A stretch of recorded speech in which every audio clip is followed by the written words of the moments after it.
Hello my sweet people, it's Leah. I hope you're doing amazing and welcome back to my channel. So today's video is really simple. I'll be reacting to your Dreamcatcher opinions and then Insomnia myself. Please keep in mind these are not my opinions. I'm only reacting to them and giving my honest opinion. And you have all the right to disagree with all of us. However, remember, this is just K-pop, this is just YouTube, and no one really cares about our opinions anyway. So let's begin. You can pause to read this one because it's quite long, but this person is saying that people need to stop acting like Dreamcatcher are underrated and that no one knows them because that ain't the truth. And I agree, Dreamcatcher were underrated, but that label doesn't fit them anymore. And I don't know why some people love saying that some groups are underrated even though they're not. I have the feeling that they just like the idea of standing quote-unquote underrated groups to feel different and unique, but it doesn't make you any unique, you know? So yeah, Dreamcatcher is not a big group, but they keep growing every single day and I love that for them. Dreamcatcher is not getting their first win yet because Korean media didn't care much for their overall rock concept compared to other groups' girl crush concept, which admirably people prefer more. Of course, people prefer more a girl crush and cute concepts because it has been proved before that that's successful. So it makes sense to me at least, and because there's no paved way for Dreamcatcher, they are the one changing their stereotypes of rock in Korea, so they're paving their own way. I think their latest two albums, Lose Myself and Road to Utopia, are their weakest ones. It's still good quality overall, especially the title tracks. So I can see where he's coming from. I guess we can all agree that the first album of this trilogy, The Tree of Language, is like their best album ever, so anything that comes after their masterpiece might be underwhelming or not at the same level of quality. In fact, I felt a little bit underwhelming with Lose Myself because I was so obsessed with The Tree of Language. However, and this is gonna sound a really biased opinion, but this is my video, I do not think Dreamcatcher has any weak albums at all. Rapper Suga doesn't need to make a return. I think her vocals add much more depth to their music than her rap ever did. Yes, I do agree with this. I love rapper Suga, do not get me wrong, but her vocals are really good and I love listening to her singing voice. Maybe she can focus on rapping in some B-sides or sub-unit songs if she really wants to, but I love her vocals the most. And I like everything how it is right now in the group. I wouldn't change anything. I honestly prefer Gyeon's rapping to Dami's. Dami is amazing, but I just prefer Gyeon's style and voice. I saw a few similar opinions along with another few exactly like this one, and I won't judge anyone here. It's perfectly fine if you prefer one above the other because we all have different preferences, so again, that's fine. Personally, I love them both equally. They're really different rappers though. Like Dami has such a unique and distinctive voice that adds a whole new color to their songs, and Gyeon's is amazing. She learned how to rap later on and she's fantastic as well, so I really love them both.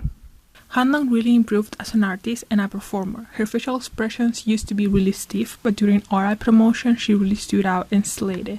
And a couple of other Handong appreciation opinions, with which I fully agree and make me extremely happy. I think she lacked confidence during the first years of Dreamcatcher, and it probably had to do with the fact that she is the 4-inch member, plus the fact that the rest had already debuted before and had more experience. But I love her confidence nowadays. Her voice is really beautiful and I love her so much. I really hope she can get more and more confident because she's that bitch. I want solo subgroup songs on their next album. Like there could be a Suga Dami Gyeon rap song or a Handong U ballad. They've been a group long enough that it won't take away from the group identity. Honestly, same. Most of the groups that I stan have subunits or solo songs in their albums, so I love to see that happening here. I feel like there could be a good blast for their albums. And I don't know if they haven't done it because of the company or because the members don't really want to, which could be a possibility. Regardless, I hope it happens in the near future. Let's just pray for this. They aren't as diverse in music as people say. All of their music is similar, not including B-sides. Everything they promote has the same or a similar concept. Isn't like promoting the same concept the whole point of having a concept? Like, just asking though, because I don't quite understand what they meant. But for me, Even if we only focus on the title tracks, they're really diverse. All of their music sound completely different from each other, and the title tracks are supposed to be the picture for their album and their concept. So, in my point of view, they do perfectly job showcasing that diversity in music doesn't only comes in form of different concepts, but also within different sounds, instruments, vocal colors, textures, and so on. So yeah, disagree of course. Xian's makeup is too much. I think she was so pretty in Minx but lost a lot of that in Dreamcatcher because of her makeup artist. I feel like her makeup is too bold and takes away from her natural beauty. First of all, we don't even know if she's the one asking for this kind of makeup, but since we're here giving our opinions, I can see why they used this on her.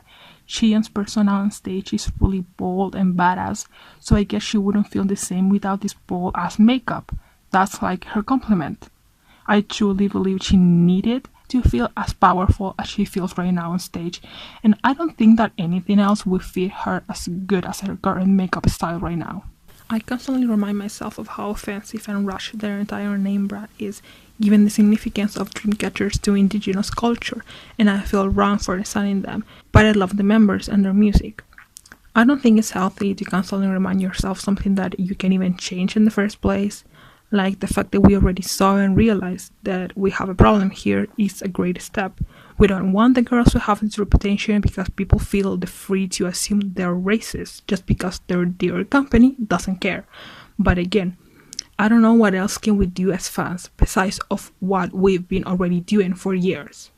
Orai by Dreamcatcher was good but very forgettable, and Orai was a really underwhelming song. I cannot disagree more with this. For me, Orai is a fantastic song.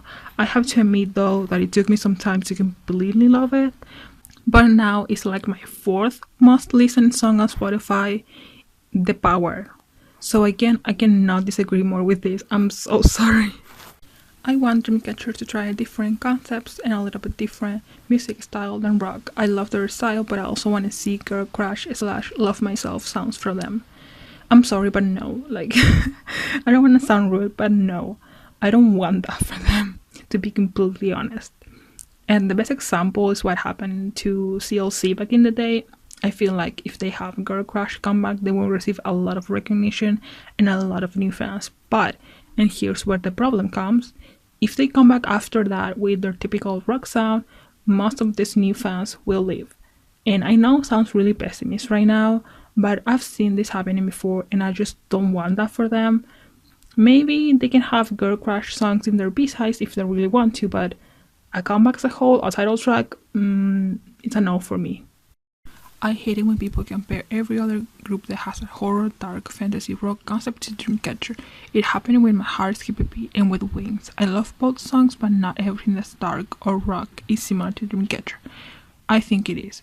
I do agree with this person at some point, but I consider that every song that comes in a form of rock or dark fantasy will be, in fact, similar to Dreamcatcher because they're the only ones doing it like this. They have a full rock dark concept since their debut, so it makes a lot of sense to me. I think it's a normal reaction to compare. Now, of course, I do not agree with the people who've been insulting these girls, saying shit like, you're copying Dreamcatcher. No, that's not the energy we need. But, in the other hand, saying things like, oh my god, your girls sound like Dreamcatcher, that's great, another rock group to stand. That's the energy we need. But again, comparing is quite normal as long as no one tries to make the new groups feel guilty for doing something they really enjoy. And I think this will disappear in the future as more groups with this concept will exist. We don't want Dreamcatchers to be the only ones. We really need to remember that. We just want them to be a group that new groups can look up to. That's what we want. This one is also quite long, so you can pause if you want to read, but this opinion is praising Happy Face Entertainment for being a really good company that promotes Dreamcatcher really well, gives them good comebacks, quality music, and quality producers. And yes, I somehow agree. I do think they're a really good company compared to others that definitely have way more money and reputation, but I don't consider Happy Face Entertainment as such a fantastic company either. I mean, and I already mentioned this before in the video, they've been ignoring the fans for such a long time that at this point I don't think they really care anymore about the appropriation or about the girls receiving some hateful comments because they're quote-unquote racist. So even though I do believe they've done a quite good job, they still can do much better. The members of Dreamcatcher could easily fill any of the positions. Yes. Just yes. All of them could be main rappers, dancers, vocalists, and you can tell how talented and well trained they are when they're able to do anything you ask them. And that's amazing. I assume we can all agree with this opinion. And I think this is the perfect, really nice, positive opinion we need to finish this video. I hope you had a really good time watching this. Remember to be nice in the comments while giving your own opinions. And I'll see you in the next one. Bye!